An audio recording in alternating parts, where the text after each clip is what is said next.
The Venus Project is an organization that proposes a feasible plan of action for social change. One that works towards a peaceful and sustainable global civilization. It outlines an alternative to strive toward, where human rights are no longer paper proclamations, but a way of life.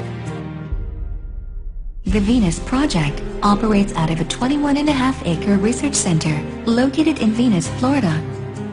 When one considers the enormity of the challenges facing society today, we can safely conclude that the time is long overdue for us to re-examine our values and to reflect upon and evaluate some of the underlying issues and assumptions we have as a society.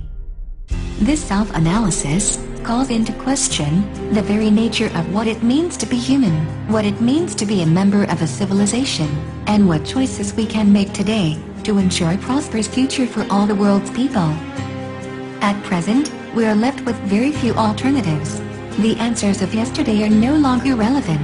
Either we continue as we have been, with our outmoded social customs and habits of thought, in which case, our future will be threatened. Or, we can apply a more appropriate set of values that are relevant to an emergent society. Experience tells us that human behavior can be modified either toward constructive or destructive activity. This is what the Venus Project is all about. Directing our technology and resources toward the positive for the maximum benefit of people and the planet, and seeking out new ways of thinking and living that emphasize and celebrate the vast potential of the human spirit. We have the tools at hand to design and build a future that is worthy of the human potential. The Venus Project presents a bold, new direction for humanity that entails nothing less than the total redesign of our culture. What follows is not an attempt to predict what will be done, only what could be done. The responsibility for our future is in our hands and depends on the decisions that we make today. The greatest resource that is available today is our own ingenuity. While social reformers and think tanks formulate strategies that treat only superficial symptoms, without touching the basic social operation, the Venus Project approaches these problems somewhat differently. We feel we cannot eliminate these problems within the framework of the present political and monetary establishment. It would take too many years to accomplish any significant change. Most likely, they would be watered down and thinned out to such an extent that the changes would be indistinguishable. The Venus Project advocates an alternative vision for a sustainable New World civilization, unlike any social system that has gone before. Although this description is highly condensed, it is based upon years of study and experimental research by many people, from many scientific disciplines. The Venus Project proposes a fresh approach. One that is dedicated to human and environmental concerns. It is an attainable vision of a bright and better future, one that is appropriate to the times in which we live, and both practical and feasible, for a positive future for all the world's people. The Venus Project calls for a straightforward approach to the redesign of a culture in which the age-old inadequacies of war, poverty, hunger, debt, environmental degradation, and unnecessary human suffering are viewed not only as avoidable, but totally unacceptable. One of the basic premises of the Venus Project is that we work towards having all of the Earth's resources as the common heritage of all the world's people. Anything less will simply result in a continuation of the same catalog of problems inherent in the present system. Throughout history, change has been slow. Successive groups of incompetent leaders have replaced those that preceded them, but the underlying social and economic problems remain, because the basic value systems have gone unaltered. The problems we are faced with today cannot be solved politically or financially, because they are highly technical in nature. There may not even be enough money available to pay for the required changes, but there are more than enough resources. This is why the Venus Project advocates the transition from a monetary-based society to the eventual realization of a resource-based global economy. We realize, to make the transition from our present culture, which is politically incompetent, scarcity-oriented, and obsolete, to this new, more humane society, will require a quantum leap in both thought and action. The Venus Project, Perspective. An obsolete monetary system. The money-based system evolved centuries ago.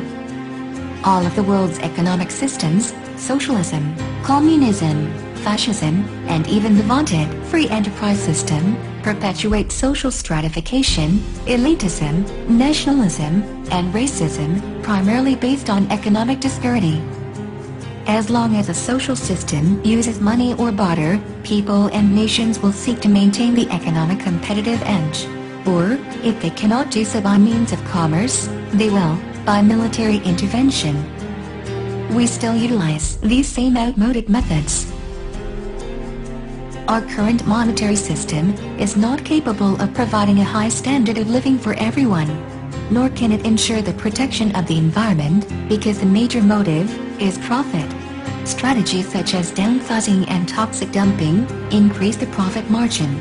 With the advent of automation, cybernation, artificial intelligence and outsourcing, there will be an ever-increasing replacement of people by machines.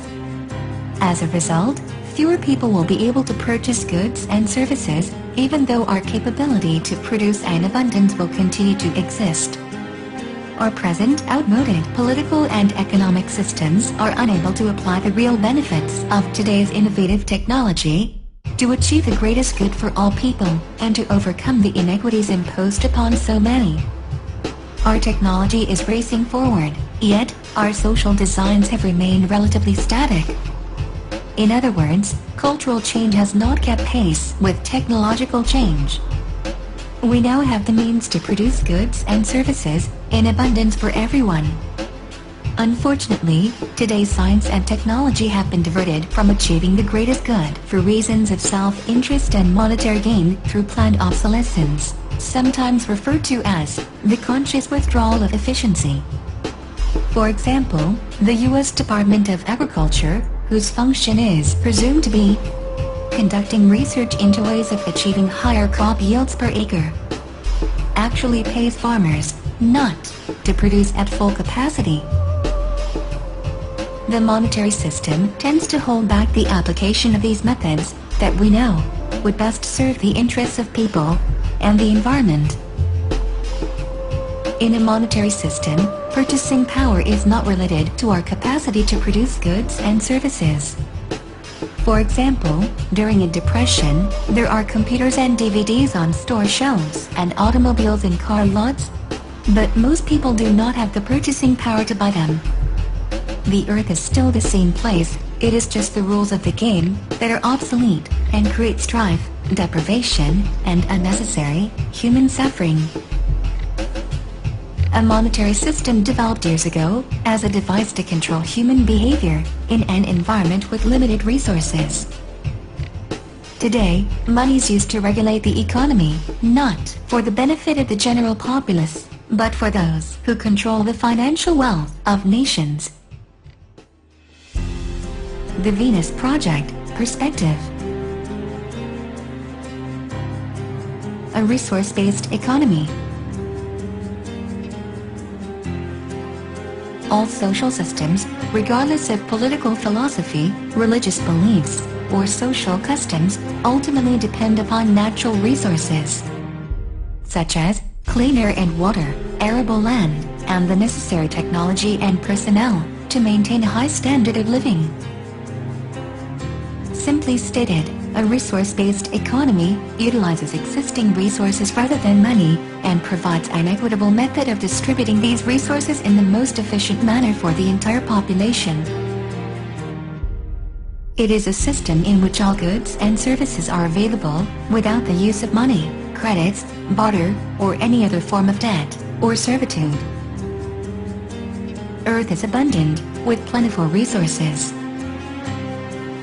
Today our practice of rationing resources through monetary methods is irrelevant and counterproductive to our survival.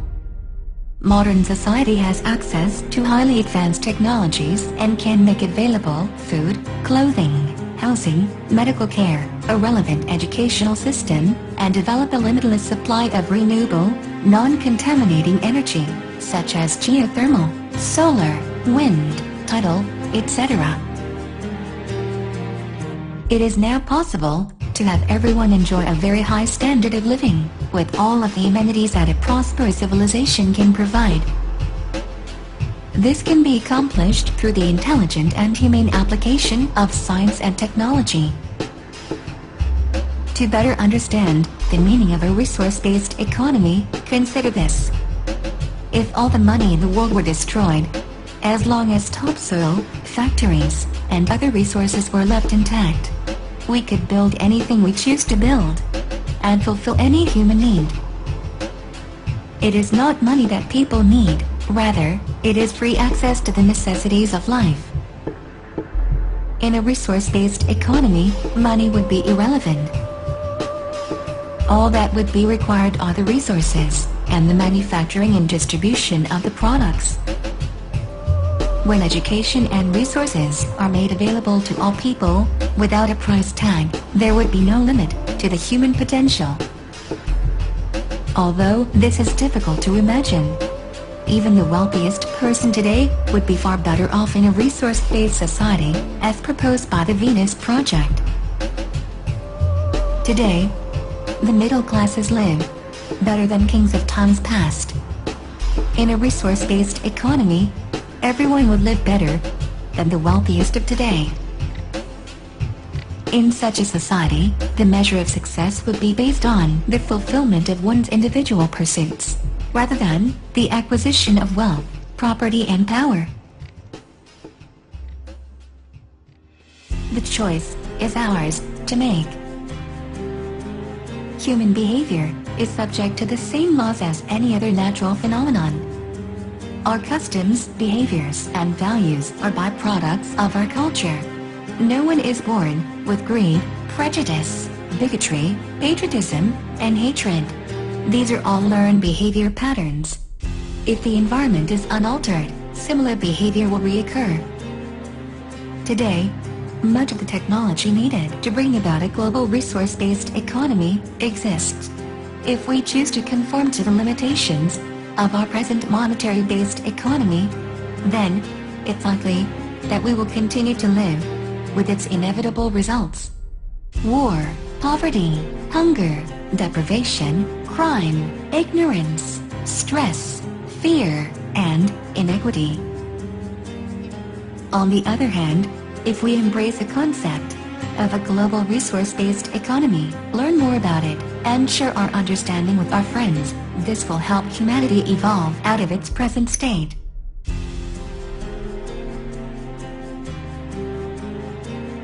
Now, this is not in the book yet. The scientific method applied to society is something people don't think about much. But if you want to know where the answers may lie, it is in the application of the methods of science with human concern and environmental concern. For more information, please visit the Venus Project at www.thevenusproject.com.